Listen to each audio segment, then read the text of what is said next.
ఈ సందర్భంగా మనం స్వచ్ఛ భారత్ గురించి కూడా డిస్కస్ చేయాలేమో కృష్ణసాగర్ గారు. ఒకప్పుడు ఎంతో పెద్ద ఎత్తున ఈ కార్యక్రమాన్ని నిర్వహించారు, కానీ ఈ మధ్యకాలంలో మళ్ళీ కాస్త నెగ్లిజెన్సీ కనిపిస్తోంది. అంటే స్వచ్ఛ భారత్ అన్నది ఇనిషియేటివ్, నేను ఇంతకుముందు చెప్పినట్టు ఒక సామాజిక విలువ, క్లెన్లీనెస్, హైజీన్, పక్క వాళ్ళకి మనకు అందరికీ. అవును. కానీ ఆ ఇనిషియేటివ్ ప్రధానమంత్రి గారు తీసుకున్నారు, వారికి ఉన్న ఇన్ఫ్లుయెన్స్తో వారు చెప్పింది చేస్తారు కాబట్టి జనాభా చేయడం స్టార్ట్ చేసింది, క్లెన్లీనెస్ పెరిగింది, మనం చూస్తూ ఉన్నాము పరిసరాలలో చెత్త చెదారం తగ్గింది. కానీ అది గవర్నమెంట్ మాత్రమే చేయలేదు. మీరు you will agree with me that it is a civic right, at the same time civic responsibility. ఇప్పుడు సివిలియన్స్ ఆ రెస్పాన్సిబిలిటీ, ఆ బాధ్యత తీసుకోలేదనుకోండి, గవర్నమెంట్ ఎక్కడికి వెళ్ళి ప్రతి ఇంచ్ని క్లీన్గా ఉంచగలుగుతుంది? ఇప్పుడు కార్ల నుంచి ఉంచడం, కార్లో నుంచి తాగిన బాటిల్ పడేయడం, చెత్త చెదారం ఎక్కడికి పోయినా కూడా చెత్తని మనం ఎక్కడనో అక్కడే వేసుకోవడం, అసలు అంటే బాధ్యత లేని సివిక్ లైఫ్. కానీ మేబీ విదేశాల్లో ఇక్కడ కూడా స్ట్రిక్ట్ రూల్స్ అమలు చేయాలేమో.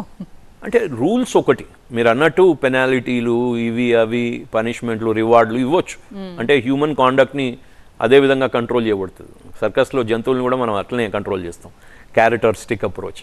కానీ ఇక్కడ పరిస్థితి ఏంటంటే మనకి ఆ విలువ 5000 సంవత్సరాల క్రితం ఉంది. హరప్పన్ మొహంజదారో మీరు ఆ సివిలైజేషన్ తీసుకుంటే వాళ్ళ సెల్ఫ్ సస్టైనబుల్ గ్రీన్ లివింగ్ అన్నది ఇప్పుడు అందరు మాట్లాడుతూ ఉన్నారు, కార్బన్ ఫ్రీ ఇది అది, గ్రీన్ లివింగ్ ఎన్వైరన్మెంట్ అని. అప్పటి నుంచి ఉంది మన సివిలైజేషన్లో, కానీ ఎక్కడో పోగొట్టుకున్నాం మధ్యలో. మేబీ బికాజ్ బానిసత్వం ఒక 700-800 సంవత్సరాలు, అంటే 4-5 జనరేషన్లు పోయినాయి. దాని తర్వాత బానిసత్వం పోయినా కూడా బానిసలుగా ఉండే ప్రభుత్వాలు, కలోనియల్ క్లోన్స్, కలోనియల్ స్లేవ్స్ మళ్ళీ ఒక 55 సంవత్సరాలు నడపడం. అప్పుడు కూడా అంటే ఒక పాత విలువలని యాసెట్గా తీసుకోలే మనం, ఇప్పటికి కూడా తీసుకోవటం. I'm sorry for saying it. ఇప్పటికీ కూడా అంతా వెస్టర్న్ మయం. చిన్న పిల్లలు స్కూల్లో ఉంటే వాళ్ళ ప్లేలిస్టు అమెరికాలో ఉన్న ప్లేలిస్ట్, పిల్లల ప్లేలిస్ట్.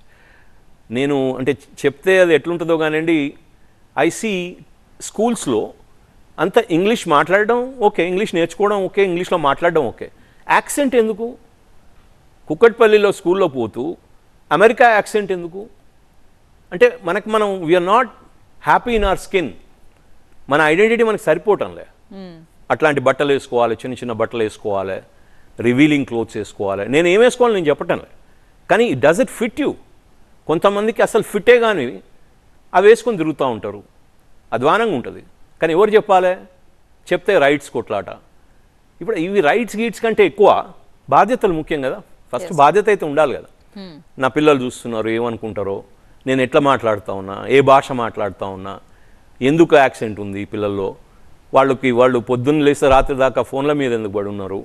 ఈ విలువలన్నీ పాత విలువలే. ఫోకస్ ఉండడం కానివ్వండి, ప్రేయర్ కానివ్వండి, ఎవరి అంటే భారతదేశం బాగుపడాలంటే భారత కుటుంబం బాగుపడాలి ఫస్ట్.